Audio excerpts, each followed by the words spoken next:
Hi, I'm Dave Waddell with the Local Hazardous Waste Management Program in King County, Washington. I head the Art Hazards Project, and in this short video, we'll be talking about how jewelers can protect themselves from corrosives.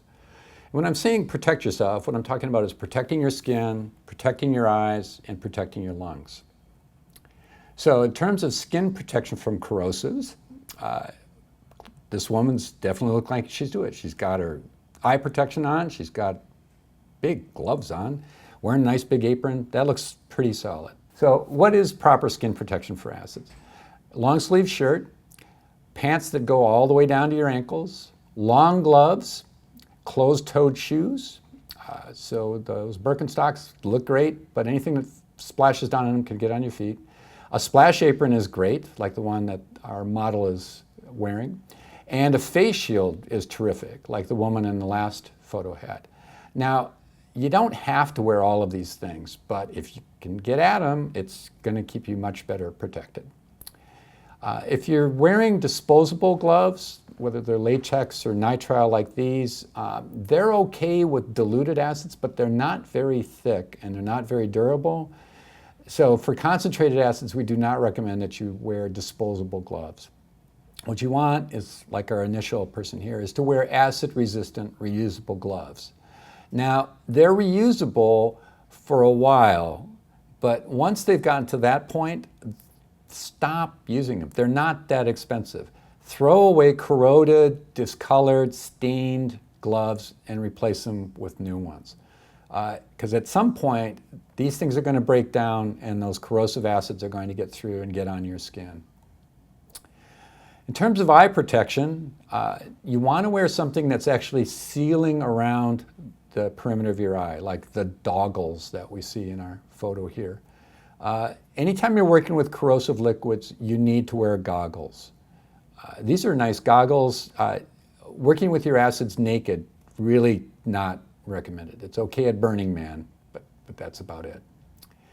You should have an eye wash in your studio if you're working with acids regularly, because the chances are you are running the risk of getting acids in your eyes, and just splashing some water from the sink is not adequate. So when we're talking about eye washes, what are we talking about? What you want to have is you want to have something that has water flowing out of two spigots so it can flush both of your eyes, and it needs to be hands-free. I'll talk about that in just a second. This is what I call the pirate eye wash, because if you try to use just this one and you get acid in both eyes, you're going to be wearing a really nice black patch over your left one. So on the right, we can see a photo of a really nice sink-mounted eye wash. What you want is you want to have about a half a gallon a minute of water flowing for 15 continuous minutes over your eyes. And it needs to operate hands-free. And because, as you can see in the model on the right, the eyes need to be actually held open. The eyelids need to be held open. Because if you get something corrosive in your eyes, you're not going to be able to voluntarily keep your eyes open. And you want that water to be flushed in there. You want to be able to roll your eyes around in circles so all sides of your eyeball is getting flushed with that water from the sink. You can buy these little bottles that can be mounted on the wall. That's called an emergency eye face wash station, like the one on the left. The problem is they're only a quarter of a gallon, and that's not going to last for 15 minutes. So it's not enough water. Those work fine to give you sort of a first splash before you go to the real eye wash, but they are not an adequate substitute. Those eye washes are not all that expensive. These are really cheap, and the water in these things can actually go bad over time and get bacteria in it. But the eye washes are not that expensive. Here's one from Grainger that's for under $100. The thing is, they do have to work hands-free. So if you've got a spigot that has a spring on it and you twist it and when you let go it automatically turns off, that's not going to work if you're going to have to use both your hands. The way these work is your sink works exactly like it always does. Water's coming out through the nozzle down into the sink, unless you either pull or push, depending on the model, that little button, at which point the water starts coming out of those two nozzles up above. It just threads right onto your sink. It's not perfect, but it's way better than not having anything. And we strongly encourage that you purchase something like this, or an even better one that's plumbed separately for your studio if you're working with corrosive liquids regularly. Another thing you want to protect is your lungs from acid vapors.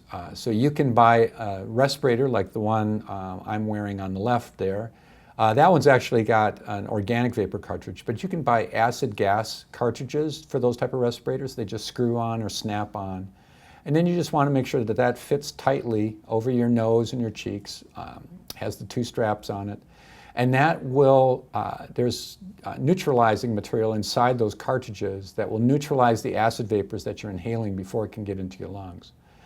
Generally, what we're looking at is about a 10-hour exposure to acid vapors before those respirators are saturated and you need to replace the cartridge. It's somewhere in the 10 to 20 hour range. Store these respirators inside a plastic bag that's sealed so they're not absorbing any other corrosive material, vapors from the air when you're not wearing them, because the cartridges don't know enough to know when they're supposed to absorb acid vapors and when they're not. And then you can also have local exhaust ducts, like the incredibly expensive one shown on the right, those snorkel versions. Basically what this is just a system that pulls those vapors away from you through a strong fan and directly outdoors. So having something like that will help you prevent toxic fume or dust, or in this case, corrosive vapor exposures. And that's the end of our short little talk about protecting yourself from corrosives.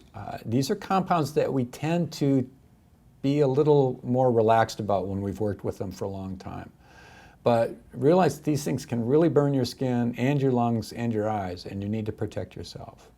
If you want more information, you can go to our website and can look for contact information through the Art Hazards website or through the local hazardous waste management program. And either give us a call or send us an email, and we'll be happy to respond to any questions you've got. Thanks.